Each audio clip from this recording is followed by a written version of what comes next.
आज फिर लाया हूं आपके लिए एक इम्पोर्टेंट क्वेश्चन की वीडियो जो कक्षा 10 2026 के बोर्ड एग्जाम में आएगी। ये क्वेश्चन है युगपत समीकरण का। ठीक है, समीकरण बनानी है और इसको सोल्व करना है। वह भिन्न बतानी है। कौन सी है? देखिए, यदि किसी भिन्न के अंश व हर दोनों में 2 जोड़ दिया जाए तो भिन्न का मान 9/11 हो जाता है। यदि अंश और हर दोनों में 3 जोड़ दिया जाए तो भिन्न का मान 5/6 हो जाता है। तो वह बच्चों भिन्न ज्ञात करके दिखानी है। तो भिन्न क्या होती है? जो बटे के रूप में लिखी जाती है वो भिन्न होती है अंश बटे हर। तो हम मान लेंगे इसमें माना भिन्न हिलावे ना यार का अंश बराबर x, ठीक है ना, और हर बराबर y। भिन्न क्या हो गई? x बटे y हो गई। प्रश्नानुसार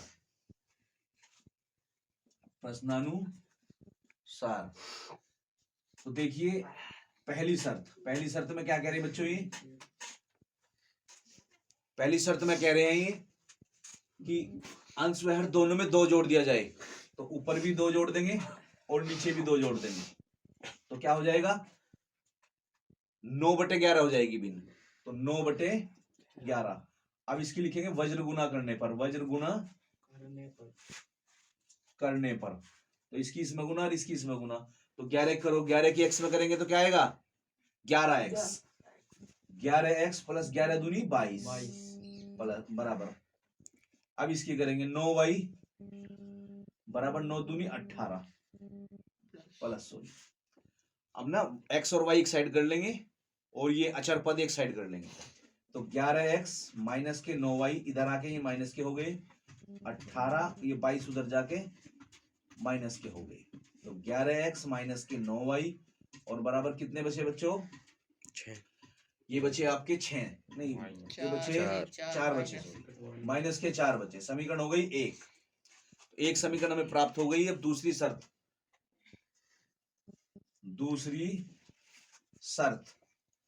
तो दूसरी शर्त में क्या कह रहे हैं बच्चों? ये यदि अंश व हर दोनों में 3 जोड़ दिया जाए तो 5/6 हो जाता है। अब की बार क्या करना है? भिन्न में दोनों में 3 जोड़ना है। तो कितना हो जाएगा? 5/6 हो जाएगा। 5/6 हो जाएगा ये। तो इसकी भी वज्र गुना कर लेंगे। वज्र गुना करने पर तो ऐसे तिरछी गुना करेंगे, 6 की इसमें गुना करेंगे तो 6x प्लस 36 18 बराबर 5y प्लस 5 3 15। x और y एक साइड कर लेंगे और ये अचर पद उधर कर लेंगे। 6x माइनस के 5y बराबर 15 माइनस के 18। तो इसे लिखेंगे 6x माइनस के 5y बराबर माइनस के 3 बच गए। समीकरण 2 हो गई। अब देखिए, इन्हें सोल्व करेंगे युगपत समीकरण के द्वारा। युगपत समीकरण को विलोपन विधि से कर लेंगे। तो बच्चों देखिए, इन्हें बराबर करनी है। सबसे पहले इनको बराबर करना है, या आप इसे वज्र गुणन विधि से भी हल कर सकते हैं। चलो, पहली वीडियो में हमने विलोपन से करा था, अब हम वज्र गुणन से करते हैं। तो समीकरण 1 से एक समीकरण ताड़ लीजिए जी। 11x माइनस के 9y बराबर माइनस के 4। तो 11x बराबर माइनस के 4 और प्लस के 9y। ठीक, x बराबर माइनस के 4 प्लस के 9y और बटे 11। समीकरण हो गई 3। अब x का मान ये हो गया। अब x का मान ये आया माइनस के 4 प्लस के 9y बटे 11। ये रख दिया समीकरण 2 में, प्रतिस्थापित कर दिए।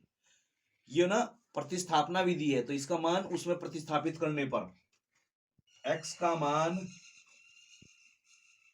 समीकरण 2 में 6 गुना x का मान रख देंगे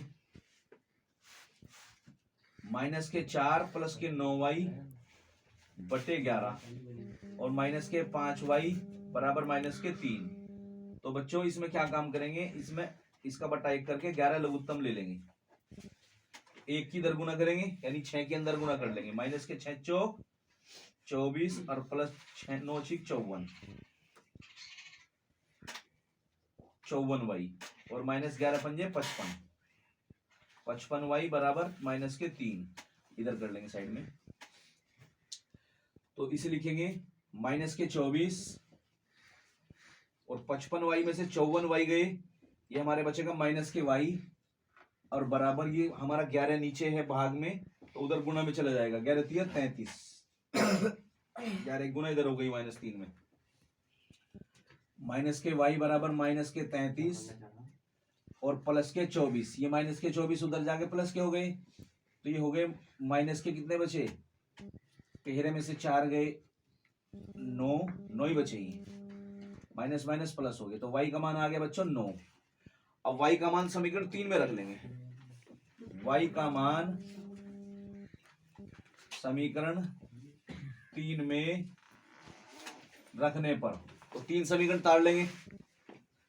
x बराबर माइनस के 4 प्लस के 9y बटे 11, माइनस के 4 प्लस 9 गुणा y की स्थान पे रख लेंगे हम 9 और बटे 11, तो माइनस के 4 और प्लस 9 नम 81 बटे 11। 81 में से 4 गए, कितने बचे बच्चों, 77 बचे, तो 11 सत्ते 77, तो 7 आ गया। तो भिन्न हमारी क्या आ गई, x बटे y मान ली थी हमने, x का मान आ गया हमारा 7 और y का मान आ गया हमारा 9, तो ये आपका आंसर आ गया। तो देखिए बच्चों, आशा करता हूं आप लोगों को समझ में आया होगा। आप इसका स्क्रीनशॉट ले लीजिए और चैनल को सब्सक्राइब करेंगे, लाइक करेंगे और शेयर करेंगे। मिलते हैं अगली वीडियो में।